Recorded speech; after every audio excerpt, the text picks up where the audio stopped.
शन्नो मित्रः शं वरुणः शन्नो भवत्वर्यमा शन्न इन्द्रो बृहस्पतिः शन्नो विष्णुरुरुक्रम ॐ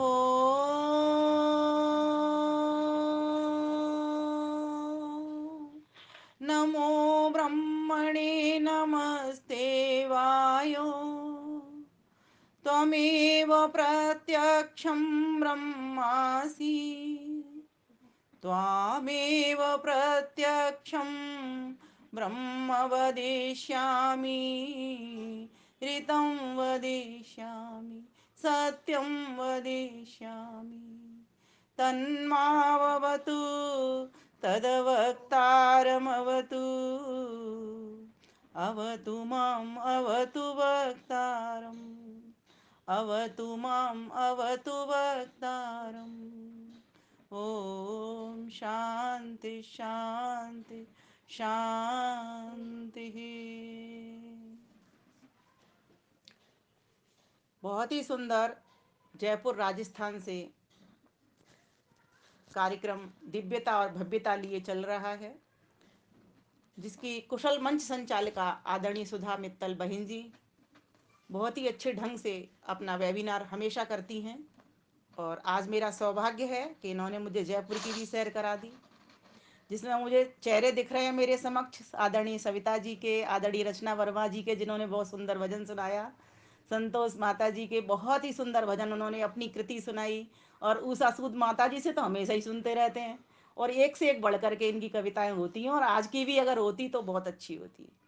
और शीला बहन जी दीदी मेरी बड़ी बहन जयपुर से जुड़ी हुई हैं, बहुत ही अच्छा लग रहा है। और भी बहुत माताएं बहनें यहाँ पर जुड़ी हुई हैं, काफ़ी अच्छा लग रहा है। जब अपनों के बीच में आ जाते हैं ना, तो फिर सच कहूँ मुझे ऐसा लगता है कि सुनाना नहीं है, सुनना अधिक है। लेकिन चूंकि अपनों के बीच में भी कभी कभी कुछ बातें ऐसी होती हम छोटों से भी सीख लिया करते हैं, अपने बच्चों से भी बहुत सारी चीज़ें ऐसी होती हम सीखते हैं। जैसे बड़ों से सीखते हैं वैसे बच्चों से भी सीखते हैं। तो चलिए कोई बात नहीं, आज देखते हैं कि आज का हमारा विषय क्या था बहन जी। ईश्वर पर विश्वास जमाएं, ये विषय था ना। चलिए इसी को लेते हैं, सामान्य रूप से एक चर्चा के रूप में लेते हैं इसको। अच्छा विषय है, बहुत ही बढ़िया। मैं तो बस ऐसे पहली बोली निकल गई कि ये निकाल दूं, ईश्वर पर विश्वास कैसे जमाएं। फिर चिंतन चल जाता है, तो मैंने कहा उसी बात को फिर रख देना है आपके समक्ष। तो ईश्वर पर विश्वास कैसे जमाएं, और वास्तव में इसमें है ही कुल टोटल मिलाकर के 3 शब्द, ईश्वर पर। सच कहूं ईश्वर पर विश्वास जमाने की जरूरत नहीं है, जमा ही हुआ है। उस पर जमाने की वास्तव में बिल्कुल भी जरूरत नहीं है। मेरी मुझे लग रहा है अब 53 वर्ष की मैं हो गई हूँ आज।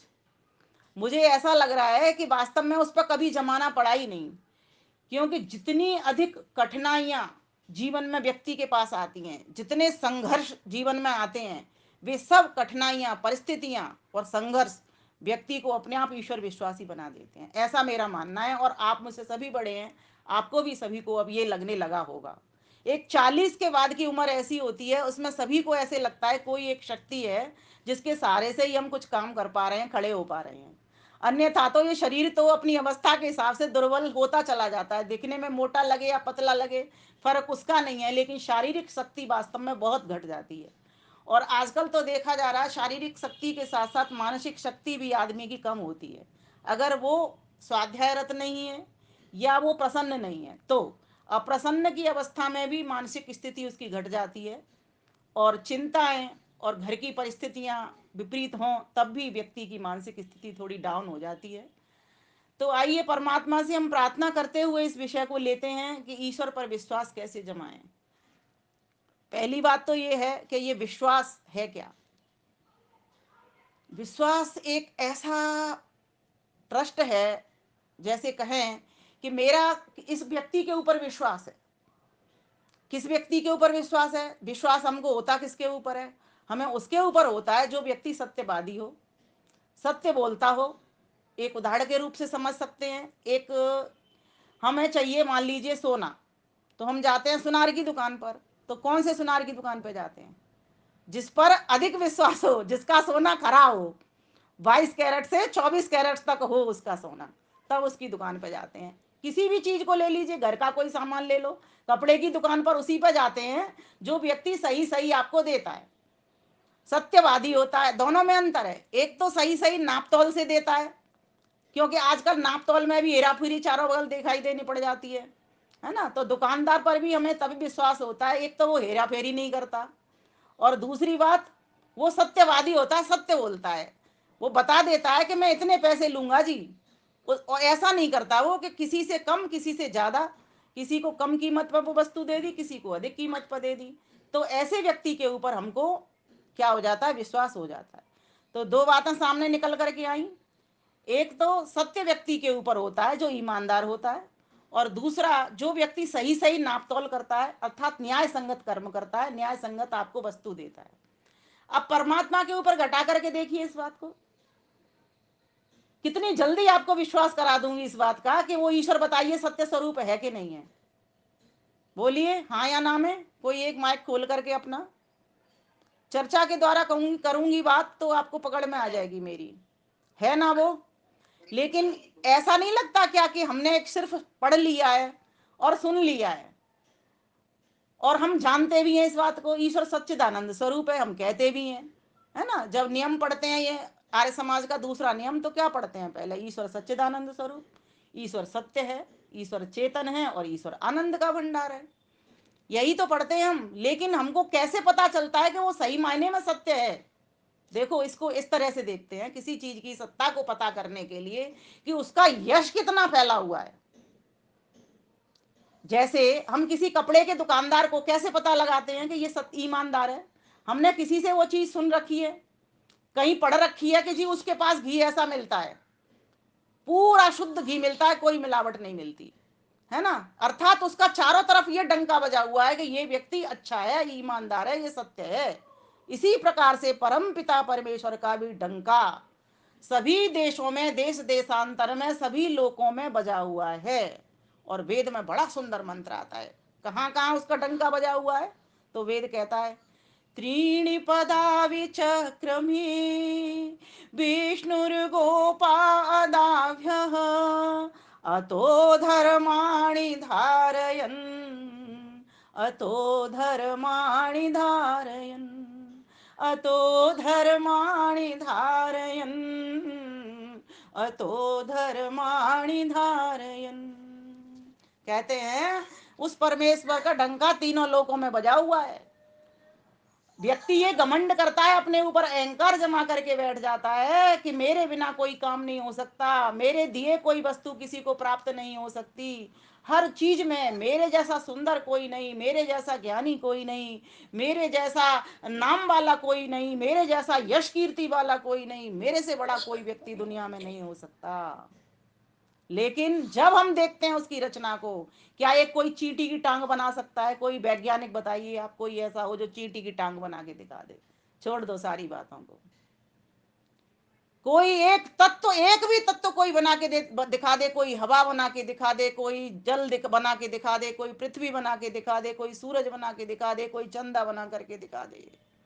इन तीनों लोक लोकांतरों का कोई निर्णय से कोई एक छोटी सी वस्तु भी उनमें से बना करके दिखा दे, कोई एक देवता का निर्माण करके दिखा दे, तो मैं मान जाऊंगी कि व्यक्ति उससे बड़ा है। तो विश्वास किस पर जमता है जी, जो पूर्ण हो, जिसका खरेपन का भी काम हो, जो सत्य भी हो, जो ईमानदार भी हो, है ना, जिसका चारों ओर यश भी फैला हुआ हो। हम किसी भी वस्तु का, किसी भी व्यक्ति का सच्चाई का, खरेपन का तीन तरीके से चीजों का प्रमाण के द्वारा पता लगा सकते हैं कि वो वस्तु खरी है।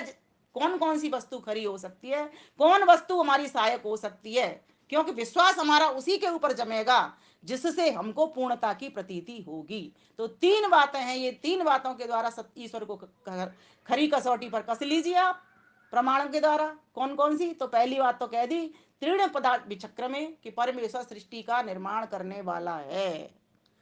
कोई भी पदार्थ हम सारी जीवात्माएं भी मिल जाए तो हम सृष्टि का निर्माण नहीं कर सकते। अपने पिंड को देख लीजिए, दूर मत जाइए, आप किसी तत्व पर मत जाइए, ब्रह्मांड को छोड़ दीजिए, ब्रह्मांड में बस एक अपने अंग अपने पिंड को देख लीजिए, अपने पिंड की फैक्ट्री को देख लीजिए, भीतर देखिए अपने कैसी श्वासें चल रही हैं। किसने बंधन कर दिया आत्मा शरीर के साथ इन प्राणों का?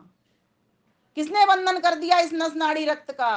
किसने बंधन कर दिया इस गति का, इस शक्ति का, इस मन का, इस बुद्धि का? किसने मिश्रण कर दिया? किसने ये पिंड खड़ा कर दिया? तो एक ही उत्तर निकलेगा, जो परमेश्वर सबका निर्माता है, जिस परमेश्वर के भीतर कर्मों का फल देने की क्षमता है। एक बार एक बुढ़िया ने एक विद्वान से पूछा, चलो मैं अब इसी से बता देती हूँ आपको और सरल करती हूँ इसको, कि ईश्वर पर महाराज जी कैसे हम अपना विश्वास जमाएं। तो उस विद्वान ने बड़ा सुंदर उत्तर दिया। उसने कहा, बूढ़ी माई आप क्या करती हो, पहले तो मैं आपसे पूछना चाहता हूँ। बूढ़ी माई बोली, चरखा काट लेती हूँ तो घर का खर्चा चल जाता है। तो विद्वान बोला, चरखा आप काटती हो या स्वयं चल जाता है? बूढ़ी माई बोली, मैं चलाती हूँ, स्वयं कैसे चलेगा वो? तो विद्वान बोला, इसी तरह सृष्टि को परमेश्वर चलाता है। जैसे आप चेतन आत्मा चरखा को चलाती हो, वैसे ही परमात्मा भी इस सारी सृष्टि को चला देता है। अच्छा, फिर उसने पूछा कि आप ये जो बना रही हो, क्या बना रही हो इससे चरखे से काट करके? तो बुढ़िया बोली, मैं सूत बना रही हूँ। तो बोले, जिस प्रकार से आप सूत का निर्माण कर रही हो, सूत स्वयं निर्मित नहीं हो रहा, निर्माण की प्रक्रिया में नहीं आ रहा, आपके द्वारा ये सूत बन रहा है, ठीक इसी प्रकार से परमात्मा भी प्रकृति रूपी कपास से सारे संसार का निर्माण कर देता है। बुढ़िया बड़ी प्रभावित होती जा रही है। विद्वान ने पूछा, आप रुई लाती हो, बनाती हो, क्या करती हो, खुद बनाती हो? बुढ़िया बोली, मैं रुई लाती हूँ, मैं खुद कैसे बना सकती हूँ? मैं नहीं बनाती, रुई लाती हूँ, खेत में जाती हूँ, वहां से खेत में कोई जाता है, वो कपास लेके आता है और फिर कोई दूसरा व्यक्ति उसकी रुई निकालता है ना, फिर मैं तो खरीद के रुई लाती हूँ और इस पे बनाती हूँ, इस पे चरखे के ऊपर लगाती हूँ और काटती चली जाती हूँ और इससे सूत बन जाता है। तो बोले, तुम्हें इतनी सारी प्रक्रिया करने के लिए अकेले को ये सारा काम करना पड़ा या कितने लोगों के हाथ लगे इसमें? तो बुढ़िया बोली, बहुत सारे लोगों के हाथ लग गए। बस परमेश्वर ने कपास को पैदा किया, कपास को पैदा करने वाला कोई नहीं है। किसान अगर ये सोच ले मैंने कपास पैदा किया, ये उसकी भूल है। क्योंकि उसको पूछना, अगर तूने कपास को पैदा किया है तो इस कपास के भीतर कितने तत्व लगे, कैसे ये कपास का निर्माण हुआ? किसान तो मात्र एक माता पिता की तरह एक संयोग करता है, खेत में बीज का वपन करता है, वो नहीं बता सकता इस बीज के भीतर क्या संरचना है, उसको परमेश्वर ही जानता है। बुढ़िया बोली, धन्य हो महाराज, आज मुझे विश्वास हो गया कि ये सृष्टि को बनाने वाला, सृष्टि को चलाने वाला और प्रकृति रूपी जो माता है, सतरज तम रूपी जो गुण है, उनसे इस कार्य व्यवहार में लाने वाला एक परमपिता परमेश्वर ही कोई शक्ति है, जिसने ही सारे संसार को निर्माण किया है, वही सारे संसार को चला रहा है, वही हमको बिगाड़ता भी है, हमको बनाता भी है, शरीर से संयोग भी कराता है और शरीर से वियोग भी वही कराने वाला है। हमारी ताकत नहीं है। एक आदमी इतना अधिक बीमार था, इतना अधिक बीमार था, काफी आयु उसकी हो चुकी थी, हमने खुद देखा, और वो चाहता था कि मैं इसको तोड़ दूं गर्दन को और निकल जाऊं इसके भीतर से, लेकिन वो निकल ना सका। कराहता रहा, 20 दिन हो गए, 21 दिन हो गए, 22 दिन हो गए, कराहता रहा, और घर वाले लोग प्रार्थना करें कि भगवान इसकी आत्मा को निकाल निकाल निकाल। वो आदमी की अगर हिम्मत होती, उन घर वालों की हिम्मत होती, तो उसकी आत्मा को निकाल देते, लेकिन किसी की ऐसी औकात नहीं, किसी की ऐसी विसात नहीं कि उसके कार्य में कोई हस्तक्षेप कर सके। बताओ, विश्वास कैसे नहीं होगा ऐसी उस शक्ति के ऊपर? तो ऐसी परमपिता परमेश्वर जो सारी सृष्टि को बनाती है, प्रकृति से लेकर के, प्रकृति का अपने आप में हलचल नहीं हुई, सारा संसार ये जो बना, सत रज तम को उसने मिलाया। जैसे एक घर बनाने वाला व्यक्ति रोड़ी लेता है, सीमेंट लेता है, रेत लेता है, उसका गारा बनाता है, उसमें जल मिलाता है, मिला करके उसके लौंदे बनाता है, उसको जाकर के उसको चिपकाता है, ईंटों के साथ संयोग करता है। ठीक इसी प्रकार से परमपिता परमेश्वर ने भी सत रज तम के इन परमाणुओं को मिलाया, अणुओं को मिलाया, मिला करके इसके फिर महतत्व मन आदि उन्होंने प्रक्रिया के तहत, ये बड़ा विषय है इस सांख्य दर्शन का, इसलिए मैं आज नहीं खोलूंगी इसको। तो इस तरह से उसने सृष्टि को विस्तार रूप में दे दिया।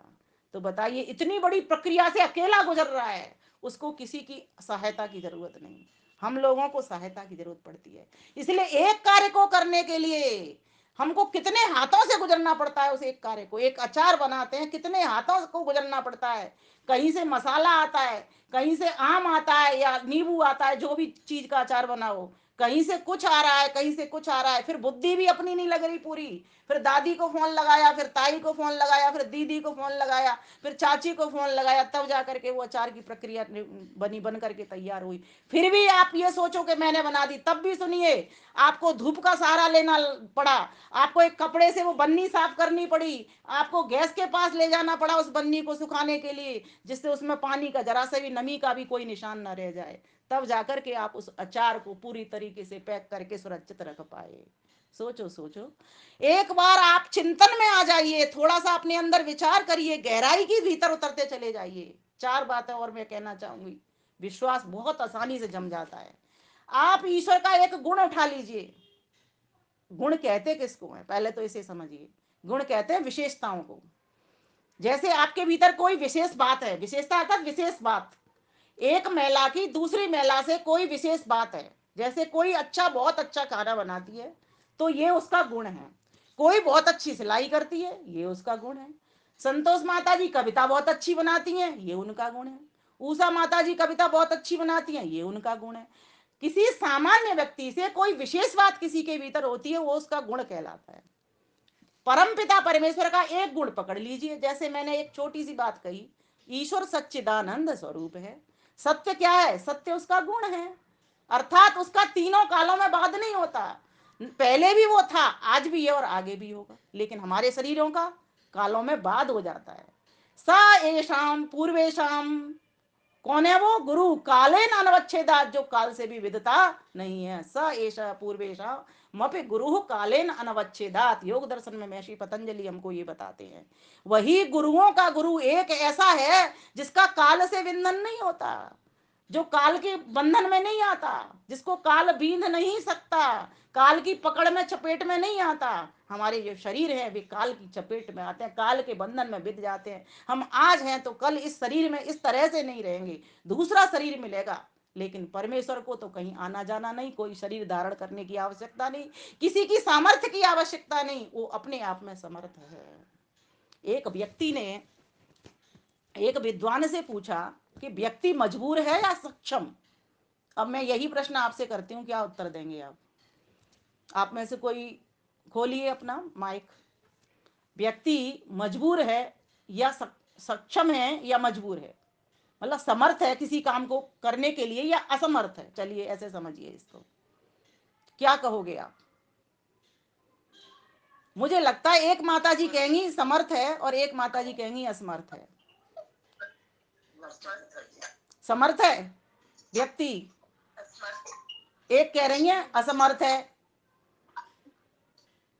असमर्थ है। चलिए सुनो, अब मेरा उत्तर सुनिए, जो हमारे शास्त्र हमको समझाते हैं, ऋषि दयानंद हमको समझाते हैं, व्यक्ति समर्थ भी है असमर्थ भी है। एक व्यक्ति से ने जब प्रश्न किया विद्वान को, तो विद्वान ने क्या कहा कि भाई तू अपनी टांग उठा के दिखा। उसने टांग उठा दी। बोले दूसरी टांग उठा। अब दूसरी कैसे उठाए? उठा के देखो, अपनी अपनी अपनी आप उठा उठा के देखो। आप खड़े हो, एक टांग आपसे कहा आप टांग उठाओ, आपने उठा दी, लेकिन फिर कहा दूसरी टांग उठा दो। दूसरी कैसे उठाओगे? पहले आपको पहली टांग रखनी पड़ेगी नीचे जमीन पे। तो व्यक्ति समर्थ भी है असमर्थ भी है, लेकिन परमेश्वर, परमेश्वर असमर्थ नहीं है, वो समर्थ है। उसको कुछ नहीं करना पड़ता, उसके सारे काम, उसके भीतर अनंत सामर्थ्य होने से, अनंत शक्ति होने से वो सारे काम स्वयं ही कर लेता है। वो असमर्थ नहीं है, अक्षम्य नहीं है। इसलिए मंत्र ने क्या कह दिया? अदाभ्य। वह मारा नहीं जाता, वह किसी से दबता भी नहीं है। ऐसे करके उसके ऊपर विश्वास जमाइए, वो सत्य है, वो उसका तीनों कालों में बाध नहीं होता। अदाभ्य, वो दबाया नहीं जा सकता, कोई किसी की ताकत नहीं। सभी लोगों में आप चले जाइए, जहां जहां जीवन है, उन सभी आत्माओं को कहिए कि सारे मिलकर के उसको, ईश्वर को दबाने का प्रयास करें, तो भी उसको दबा नहीं सकते। आप सोचिए क्यों क्यों नहीं दबा सकते उसको? क्योंकि हम सभी जीवात्माओं के भीतर अल्प शक्ति है, हम सभी अल्पज्ञ हैं और वो परमेश्वर सर्वज्ञ है। हम सभी अल्प शक्तिमान है, वो परमेश्वर सर्वशक्तिमान है, इसीलिए हम उसको दबा नहीं सकते। तीनों लोगों को बनाने वाला, धारण करने वाला, संहार करने वाला और हम सभी को ज्ञान देने वाला और कर्मों का फल देने वाला होने से वो परमपिता परमेश्वर ऐसे बड़े बड़े कार्य करता है। इन पांचों कर्मों को हम नहीं कर सकते। सारी जीवात्माएं भी पूरे ब्रह्मांड की मिल जाएं तो बताइए विश्वास होगा कि नहीं होगा? जब माँ के गर्भ से बच्चा पैदा हुआ, निकला, तो कैसा निकला? अबोध निकला ना, इसीलिए तो उसको अबोध कहते हैं। उसको कोई जानकारी थी? पूर्व जन्मों के संस्कार से बस इतनी जानकारी थी कि माँ ने आंचल से लगाया और बच्चे ने मुंह चला दिया और उसी जगह पर चलाया। उस बच्चे को होने वाले बच्चे को बस पूर्व जन्म की एक ज्ञान की पता थी कि मैंने अनेक आंचलों से दूध पिया और दूध ऐसे पिया जाता है। उसने बस मुंह चलाया। बाकी का जितना भी ज्ञान दिया वो कोरा अक्षर था। बाकी का जितना भी ज्ञान दिया उसके माता पिता ने, उसके घर वालों ने उसे सिखा सिखा करके, पढ़ा पढ़ा करके। थोड़ा थोड़ा स्वाभाविक ज्ञान होगा खाने का, पीने का। खाना नहीं मिलेगा तो सुखी होगा, वो दुखी होगा, और खाना मिलेगा तो सुखी होगा। भूख लगेगी तो रोएगा और भूख नहीं लगेगी तो हंसेगा, प्रसन्न रहेगा, स्वस्थ होकर के आराम से सोएगा। मतलब कोई तंग नहीं करेगा वो। ऐसी हम स्थिति देख रहे हैं। ये कहां से आ रहा? अच्छा, इन संस्कारों से बांधने वाला कौन है?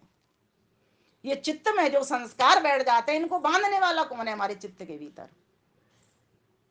जिसने चित्त बनाया वही तो बांध रहा है हमको। स्वतंत्रता, कर्मों की स्वतंत्रता देने दे करके जीवात्मा को कर्मों की स्वतंत्रता किसने दी? ईश्वर ने दी ना। जीवात्मा तो बेहोश पड़ा हुआ था जब शरीर में नहीं आया था, बेहोश था ना। ईश्वर ने कृपा क्या की? ईश्वर ने कृपा यही की कि हमको बेहोशी से होश की अवस्था में लाया। एक कोई व्यक्ति बेहोश हो गया, अब बेहोश को होश में कौन लाएगा? डॉक्टर लाएगा। तो परमेश्वर वैद्यों का वैद्य महावैद्य है, उसने हम पर कृपा कर दी है कि सारी जीवात्मा बेहोश पड़ी है, इनके जीवन तो निरर्थक है। ऐसा तो कोई जीवन नहीं, बेकार है। इनको मैं जीवन में दे दूं तो हमको इंद्रियां दे दी, क्योंकि इन इंद्रियों से ही तो हम होश में आते हैं। सोचो, मेरा माइंड अगर बिगड़ जाए, है ना, अगर मेरी बुद्धि काम ना करे तो मेरा जीवन निरर्थक है या सार्थक है?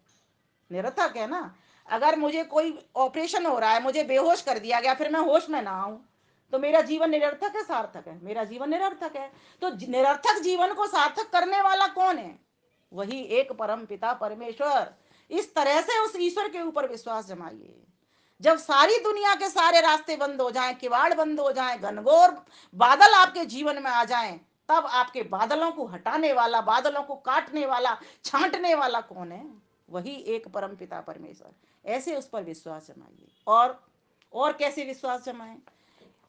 किसी भी चीज पर विश्वास जाने के करने के लिए उसकी जानकारी बहुत जरूरी है। जैसे मैंने आपको कपड़े का उदाहरण दिया, कपड़े वाले की पता होना बहुत जरूरी है कि कपड़ा वाला है कैसा। ऐसे ही उस ईश्वर को जानना बहुत जरूरी है। अब उसको जाने कैसे? समस्या ये भी बड़ी खड़ी आ जाती है। तो वेद का स्वाध्याय करके जान सकते हैं, लेकिन उसको तो सिर्फ शब्द प्रमाण से ही जान पाए हैं हम कि ईश्वर कैसा है। अकामो धीरो अमृत स्वयंभू रसेन तृप्तो न कुतश्चनो न तमेव विद्वान् न विभाय मृत्यो आत्मानं धीरम् अजरम् युवानम्। इसके द्वारा तो हमने जान लिया अकाम है, अर्थात उसको अपने लिए कामना नहीं। हम जीवों को तो अपने लिए कामना है, हमारी तो इच्छाएं हैं कि मुझे धन चाहिए, मुझे वस्त्र चाहिए, मुझे पति चाहिए, पिता चाहिए, मुझे पुत्र चाहिए, मुझे संसार का भी ऐश्वर्य चाहिए और मोक्ष का भी ऐश्वर्य चाहिए, मुझे आध्यात्मिक चाहिए और भौतिक, दोनों प्रकार के ऐश्वर्य चाहिए मुझे। इसीलिए मैं इस संसार में आया, इसीलिए परमेश्वर मुझे इस संसार में लेकर के आया कि मैं अपने बच्चों को भी अपने पिता का स्वरूप समझा सकूं।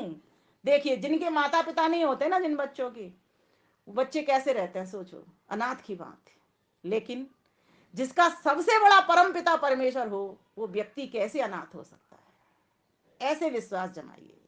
जिन बच्चों के माता पिता नहीं होते उनका भी निर्माण होता है, उनका भी पालन होता है, उनकी भी वृद्धि होती है। वे भी बढ़ जाते हैं, वे भी बड़े बड़े आईएएस ऑफिसर बन जाते हैं। कौन कर रहा है उनकी परवरिश?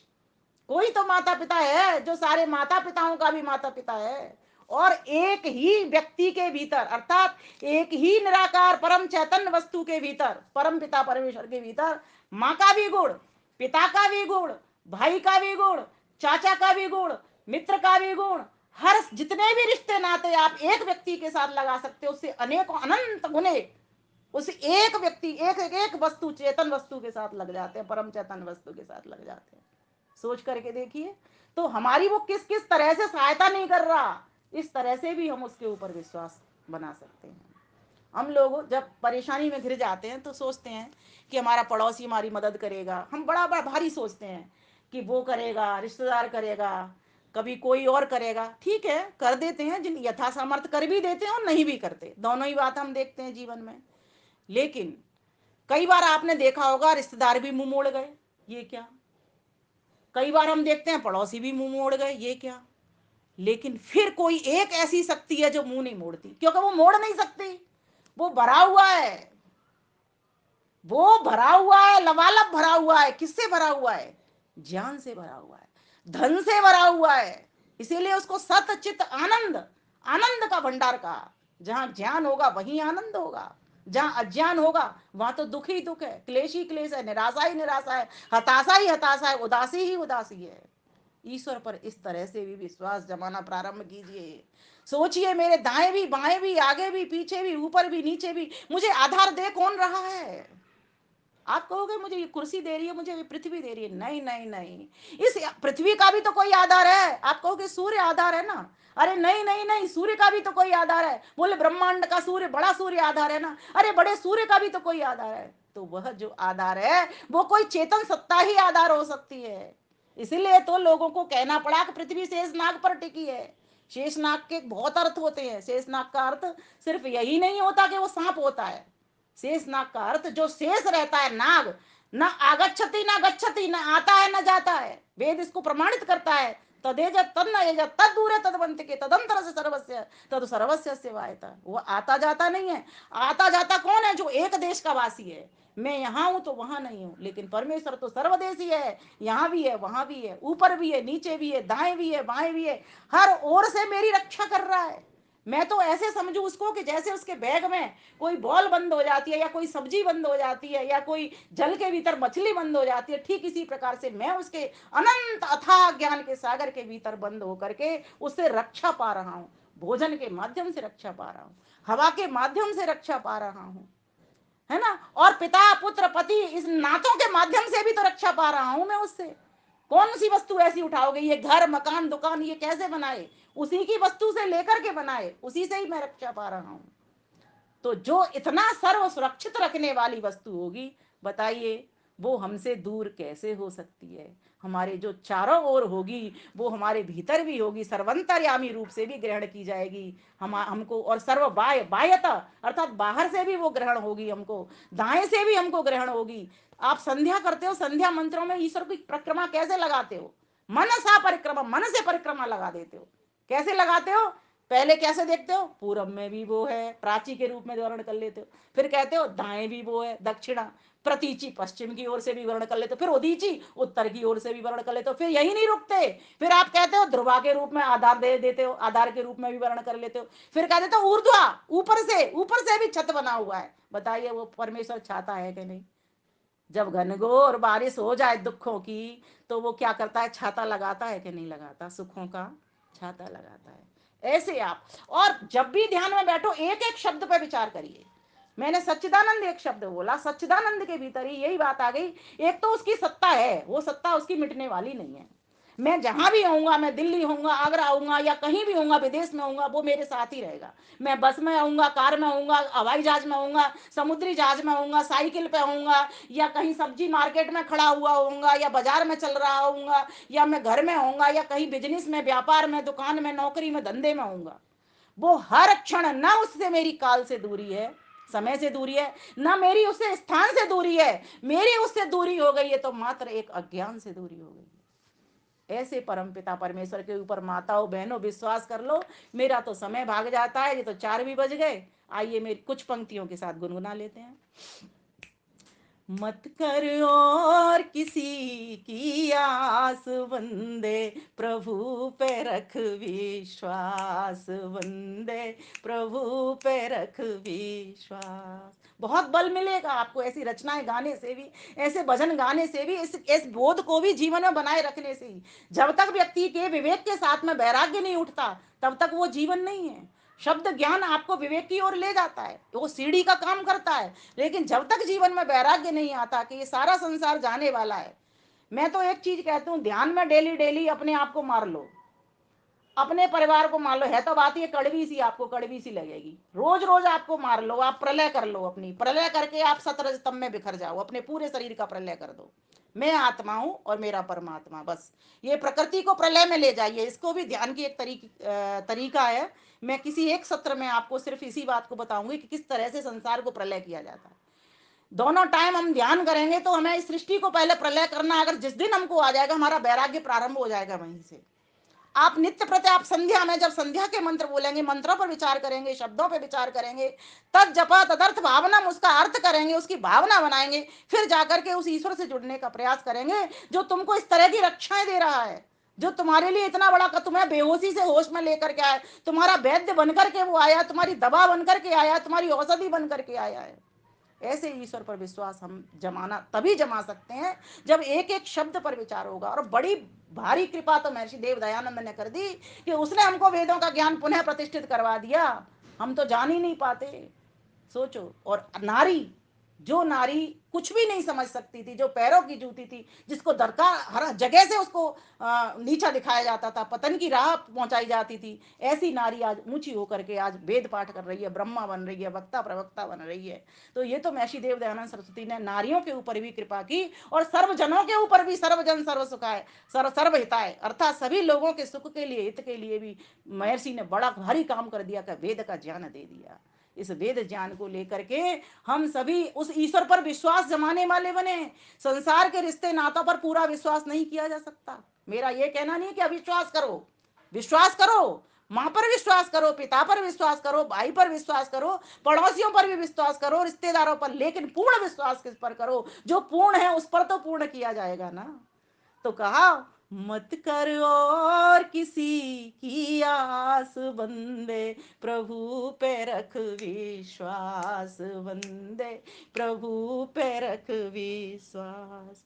माँ के गर्भ में की जिस रक्षा, उसको अब भी तेरी चिंता, उसको अब भी तेरी चिंता।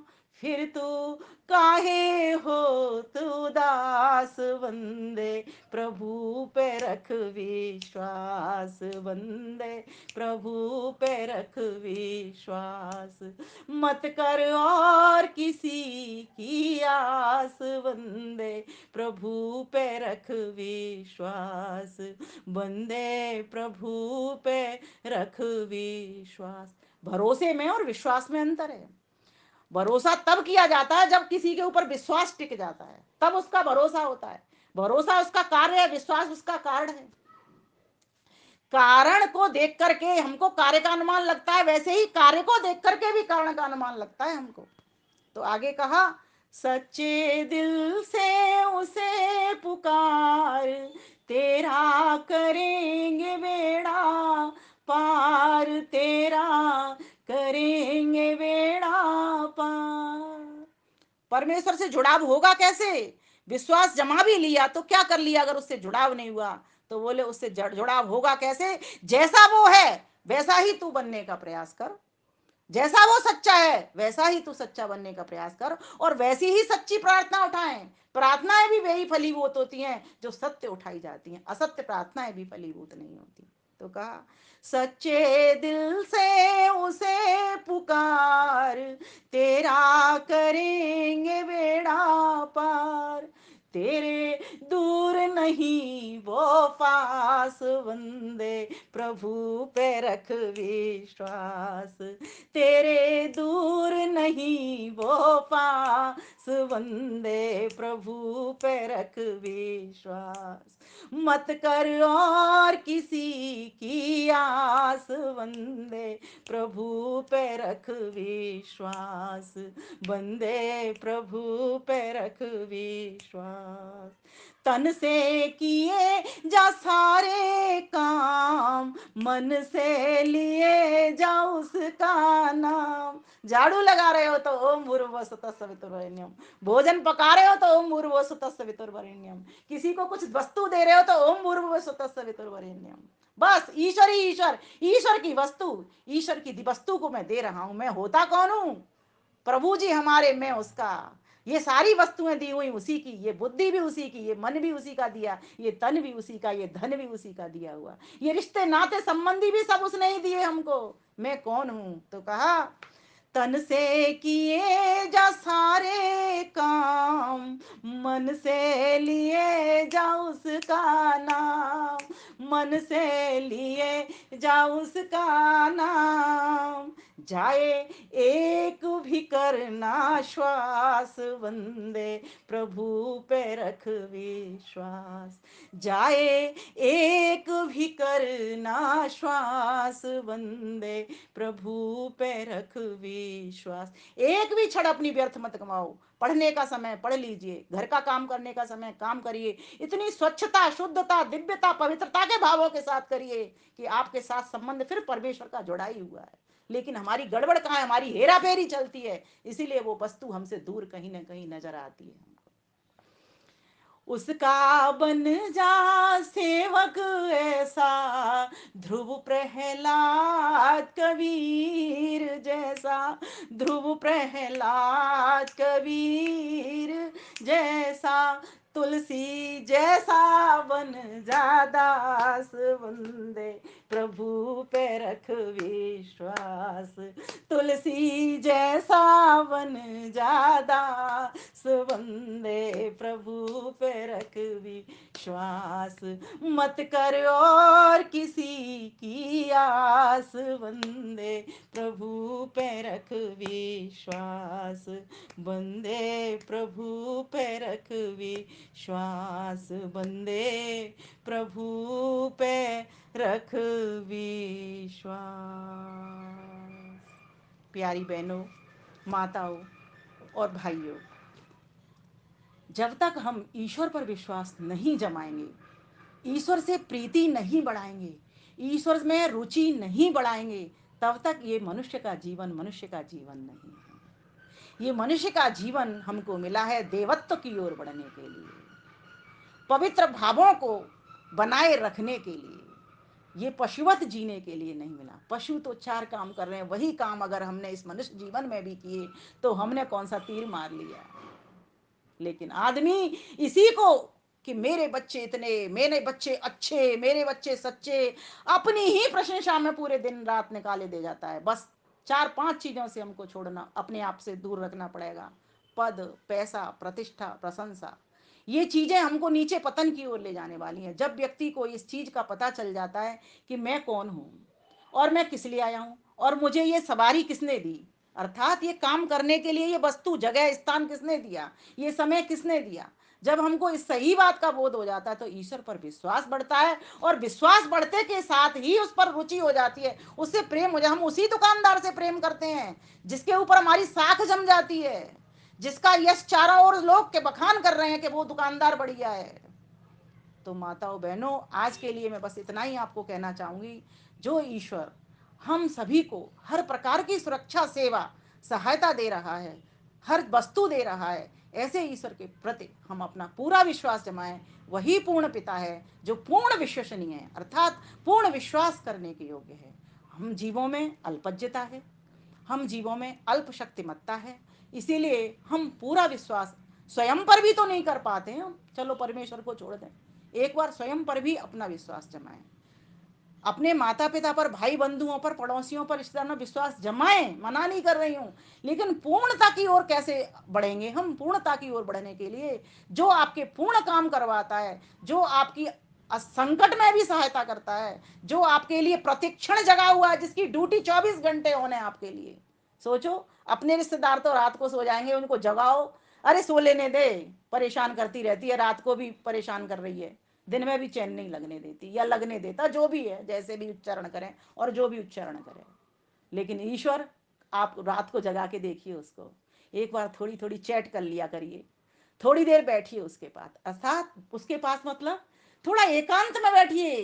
एकांत का मतलब ये नहीं आप अकेले बैठ गए तो एकांत है, आपके मन में एकांत लाइए। सारा दिन रसोई का काम, सारा दिन दुकान का काम, सारा दिन बच्चों का काम कितना करोगे, करते करते तो यहाँ तक इतनी अब आयु हो गई, यहाँ पर 80 वर्ष के लोग भी बैठे हुए होंगे। सोचो, एक बार सोचो, इस पर चिंतन करो, विचार करना, और अकेले में बैठ करके विचार करना कि हम कहाँ तक पहुंचे, हमारी गति कहाँ तक पहुंची है। क्या हम सही में ईश्वर विश्वासी बन गए हैं? क्या हम सही में जो विश्वास जितना हमको जहां करना चाहिए वो विश्वास कर पा रहे हैं? क्या हम अपने पर भी, स्वयं पर भी विश्वास करते हैं? एक बार विचार करिए। बस मैं प्रश्न आपके लिए ये छोड़ देती हूँ, विचार करिए, व्यवहार करिए और अपने विकारों को हरिए। जैसे ही विकार हरेंगे वैसे ही प्रभु का प्यार हमको मिलता चला जाएगा। इन्हीं शब्दों के साथ आदरणीय सुधा मित्तल जी को मैं धन्यवाद करती हूँ कि मुझे कुछ परमेश्वर की बात कहने का अवसर प्रदान किया। ये वाणी भी उसी ने दी है, उसी की वाणी से मैं कुछ शब्द आपके समक्ष रख पाई। आपका बहुत बहुत धन्यवाद करती